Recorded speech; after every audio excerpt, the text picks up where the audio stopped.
Hi hello నమస్తే welcome to Bhavani Kishore. ఈరోజు capsicum రోటి పచ్చడి చేస్తున్నా. దీనికి క్యాప్సికమ్, టమాటాలు, పచ్చిమిర్చి తీసుకోవాలి. నెక్స్ట్ ధనియాలు, నువ్వులు, వెల్లుల్లిపాయి, జీలకర్ర, మెంతులు ఇవి తీసుకొని నెక్స్ట్ ఒక కళాయిలోకి నూనె వేసేసేయండి. కొంచెమే వేసేయండి. ఇందులో 2 టేబుల్ స్పూన్ల వరకు ధనియాలు, అలాగే 1/2 టీ స్పూన్ వరకు జీలకర్ర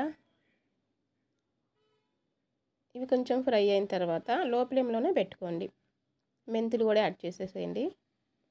1/2 టీ స్పూన్ మెంతులు, అలాగే నువ్వులు 3 టేబుల్ స్పూన్ వరకు నువ్వులు వేసేసాను. ఇవి ఫ్రై అవ్వాలి, దోరగా వేయించుకోండి. సిమ్లో పెట్టుకొని వేయించుకోండి. ఫ్రై అయిన తర్వాత ఒక గిన్నెలోకి తీసేసుకోండి.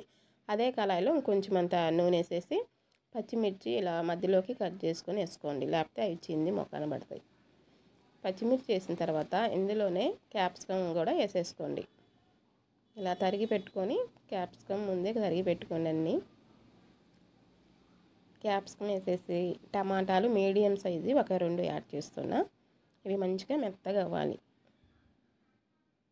ఇలా మెత్తగా అయిన తర్వాత స్టవ్ బంద్ చేసేసేయండి. నెక్స్ట్ నూరుకోవాలన్నమాట. రోటి పచ్చడి కదా, రోట్లో వేసేసి ఇవి అన్నీ నువ్వులు ఇవన్నీ చక్కగా ఇందులోనే ఉప్పు కూడా వేస్తున్నా.